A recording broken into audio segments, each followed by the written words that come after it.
Assalamualaikum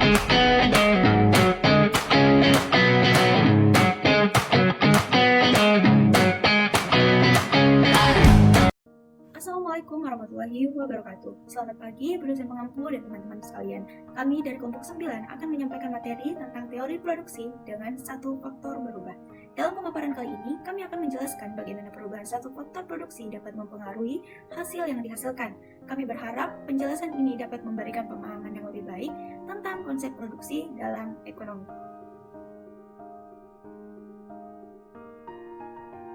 Sebelum melangkah ke materi yang akan kami jelaskan, izinkan saya untuk memperkenalkan rekan-rekan kelompok 9 yang telah ikut berkontribusi dalam penyelesaian tugas kali ini.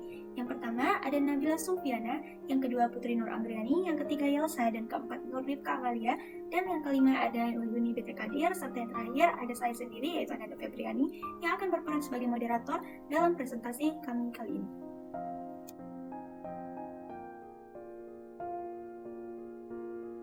Baik, di sini saya akan menjelaskan apa itu teori produksi dengan satu faktor. Yang pertama ada pengertian produksi. Produksi adalah salah satu aktivitas ekonomi yang menghasilkan hasil akhir atau output dari suatu proses yang membutuhkan beberapa masukan atau input. Sehingga kegiatan produksi merupakan kombinasi antara beberapa masukan atau input yang bisa disebut dengan faktor-faktor produksi yang akan menghasilkan keluaran atau masukan output agar nilai guna barang atau jasa tersebut bertambah. Selanjutnya ada faktor produksi. Dalam suatu proses produksi dibutuhkan input yang berupa faktor-faktor produksi yaitu alat atau sarana agar kegiatan berjalan dengan lancar. Nah, selanjutnya ada hukum hasil lebih yang semakin berkurang. Hukum ini menyatakan bahwa jika satu-satunya faktor produksi yang berubah yaitu tenaga kerja terus ditambah pada awalnya, total produksi akan meningkat dengan cepat. Namun setelah mencapai titik tertentu, tambahan produksi yang dihasilkan dari penambahan satu pekerja akan semakin berkurang, hingga akhirnya tambahan pekerja justru mengurangi produksi. Nah, hukum ini membagi 3 produksi. Tahap pertama yaitu produksi total meningkat dengan laju yang semakin cepat seiring dengan penambahan tenaga kerja. Dalam tahap ini, setiap tambahan pekerja menghasilkan tambahan produksi yang lebih besar dibanding pekerja sebelumnya. Selanjutnya tahap yang kedua yaitu produksi total tetap meningkat, namun dengan laju yang semakin lambat, artinya setiap tambahan pekerja menghasilkan tambahan produksi yang lebih kecil dibandingkan pekerja sebelumnya.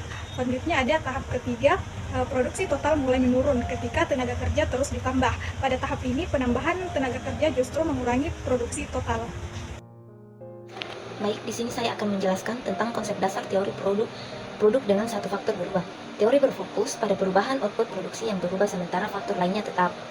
Dalam contoh tabel faktor yang berubah adalah jumlah tenaga kerja sementara luas tanah tetap konstan. Nah, di sini ada tabel jumlah tenaga kerja dan jumlah produksi.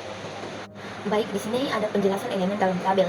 Kolom pertama yaitu luas tanah tetap 1 hektar. Kolom kedua, jumlah tenaga kerja tetap 1 hektar. Kolom ketiga, produksi total atau total produk TP jumlah total output yang dihasilkan.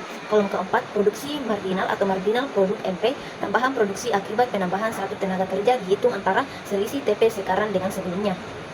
Kolom kelima yaitu produksi rata-rata atau rata-rata produksi bertenaga kerja dihitung dengan rumus AP sama dengan TP jumlah tenaga kerja.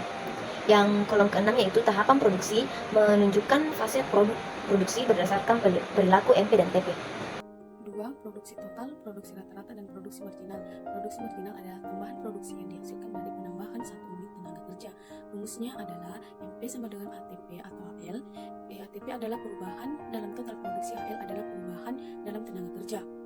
Contoh perhitungan, jika tenaga kerja meningkat dari 4 menjadi 5 dan total produksi meningkat dari 1080 menjadi 1290, maka produksi marginal adalah 1290 dikurangi 1080 atau 5 kurang 4 sama dengan 210. Sedangkan produksi rata-ratanya adalah jumlah produksi yang dihasilkan oleh setiap pekerjaan. Rumusnya adalah AP atau PP atau L. Ketika jumlah tenaga kerja meningkat, produksi rata-rata pada awalnya juga meningkat. Namun pencapaian titik puncak di tahap keduanya sebelum akhirnya menurun ketika tenaga kerja bertambah melebihi jumlah. Ini saya akan melanjutkan materi terkait kurva produksi total, produksi rata-rata, dan produksi marginal. Dalam ekonomi, teori produksi adalah cabang yang mempelajari bagaimana faktor-faktor produksi seperti tenaga kerja, modal, dan bahan baku digunakan untuk menghasilkan barang dan jasa. Dalam konteks ini, kita akan fokus pada model yang melibatkan satu faktor produksi yang berubah, biasanya tenaga kerja. Yang pertama, kurva produksi total atau TP. Kurva ATP menggambarkan hubungan antara jumlah input variabel yang digunakan, misalnya tenaga kerja dengan total output yang dihasilkan. Pada awalnya, kurva ATP berbentuk cekung ke atas yang menunjukkan bahwa produksi meningkat dengan cepat seiring bertambahnya input. Hal ini terjadi karena adanya spesialisasi tenaga kerja di mana setiap tambahan pekerja dapat meningkatkan efisiensi produksi. Setelah mencapai titik tertentu, kurva menjadi cembung ke atas yang berarti produksi masih meningkat, tetapi dengan laju yang lebih lambat. Ini disebabkan oleh hukum hasil yang semakin berkurang atau law of diminishing returns, di mana setiap tambahan tenaga kerja memberikan kontribusi yang lebih kecil terhadap output total. Pada tahap akhir, produksi mencapai titik maksimum, dan jika jumlah tenaga kerja terus bertambah, total produksi bisa menurun akibat kelebihan tenaga kerja yang mengakibatkan kepadatan dan inefisiensi. Kemudian yang kedua ada kurva produksi marginal atau MP.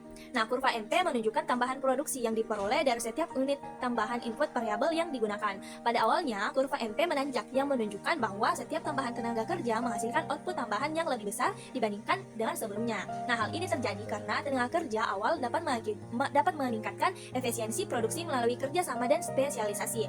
Dan setelah mencapai titik puncaknya, MP mulai menurun yang menunjukkan bahwa setiap tambahan tenaga kerja memberikan kontribusi yang lebih kecil terhadap produksi. Penurunan ini terjadi karena kapasitas produksi mulai jenuh. Pada tahap akhir, MP bahkan bisa menjadi nol atau negatif, yang berarti menambah tenaga kerja justru mengurangi output total akibat terjadinya overcrowding atau penurunan produktivitas akibat ketidakseimbangan sumber daya. Yang ketiga yaitu kurva produksi rata-rata atau AP. Nah, kurva AP menunjukkan jumlah produksi rata-rata per unit input variabel yang digunakan. AP akan naik pada tahap awal mengikuti kenaikan MP karena setiap tambahan tenaga kerja masih memberikan kontribusi yang cukup besar terhadap produksi total. Setelah mencapai titik tertentu, kurva AP mulai menurun mengikuti pola penurunan MP karena produktivitas rata-rata tenaga kerja mulai menurun. Adapun hubungan antara TP, MP, dan AP. Nah, tiga jenis kurva ini saling berinteraksi. Ketika produksi marginal atau MP berada di atas rata-rata AP, maka AP akan terus meningkat. Sebaliknya, jika MP berada di bawah AP, maka AP akan mulai menurun. Ini menciptakan hubungan yang erat antara ketiga kurva tersebut. Titik di mana MP memotong AP di puncaknya merupakan titik optimal dalam penggunaan tenaga kerja. Setelah titik ini, menambah tenaga kerja lebih lanjut akan menyebabkan penurunan produktivitas rata-rata, sehingga perusahaan harus mempertimbangkan efisiensi penggunaan input. Baik, terima kasih atas kesempatan yang telah diberikan. Di sini saya akan memaparkan materi terkait dengan deskripsi gambar pada kurva produksi total, produksi rata-rata, dan produksi marginal. Gambar ini memperlihatkan hubungan antara jumlah tenaga kerja yang digunakan dalam proses produksi dengan hasil produksi yang dihasilkan. Nah, terdapat tiga kurva utama. Yang pertama itu kurva produksi total, menunjukkan total output yang dihasilkan pada berbagai tingkat penggunaan tenaga kerja.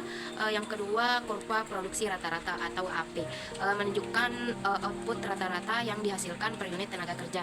Yang ketiga, kurva produksi marginal atau MP, menunjukkan tambahan output yang dihasilkan dari setiap penambahan satu unit tenaga kerja. Adapun analisis tahapan produksi yang pertama itu tahap ini TP, AP, dan MP semuanya meningkat. Penambahan tenaga kerja meningkatkan output secara signifikan. Ini menunjukkan bahwa penggunaan tenaga kerja masih belum optimal. Untuk tahap yang kedua itu tahap ini TP harus meningkat tetapi dengan laju yang lambat. AP dan MP mulai menurun tetapi masih positif. Ini menunjukkan bahwa penggunaan tenaga kerja sudah mendekati optimal. Untuk tahap yang ketiga itu tahap ini TP mulai menurun, MP menjadi negatif yang berarti penambahan tenaga kerja justru menurunkan output.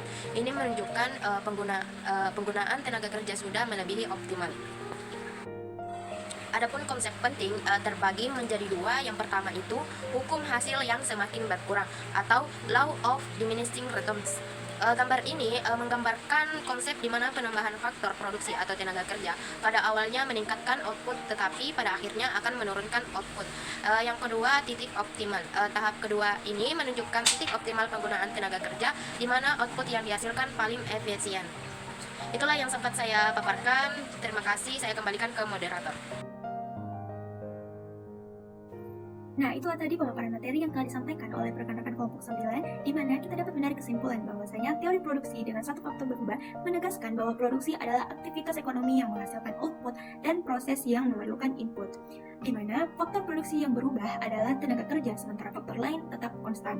Hukum hasil yang semakin berkurang menunjukkan bahwa penambahan tenaga kerja awalnya meningkatkan total produksi, tetapi setelah mencapai titik tertentu, tambahan tenaga kerja justru dapat mengurangi produksi. Hal ini dibagi menjadi 3 tahap. Yang pertama, peningkatan cepat, kedua peningkatan yang lambat, dan yang terakhir yang ketiga dan penurunan. Dalam konteks ini, produksi marginal adalah tambahan output dari setiap unit tenaga kerja tambahan, sedangkan produksi rata-rata menunjukkan output rata-rata per unit tenaga kerja. Dan yang ketiga, kurva produksi total. Produksi rata-rata dan produksi marginal saling berinteraksi, di mana produksi marginal yang lebih tinggi daripada produksi rata-rata akan meningkatkan produksi rata-rata. Dan sebaliknya, jika titik optimal penggunaan tenaga kerja tercapai pada tahap kedua, di mana efisiensi maksimum dapat dicapai sebelum penambahan tenaga kerja, menjadi kontraproduktif. Pemahaman tentang teori produksi ini sangat penting untuk menghindari pemborosan sumber daya dan pencapaian efisiensi dalam proses produksi. Baik, itulah tadi pemaparan materi yang telah kami sampaikan mengenai teori produksi dengan satu faktor berubah. Semoga apa yang kami jelaskan dapat bermanfaat untuk teman-teman dan untuk diri kami sendiri. Kami mohon maaf apabila terdapat salah kata dalam pemaparan materi kali ini. Lebih dan kurangnya mohon dimaafkan. Wabillahi taufiq wal hidayah. Wassalamualaikum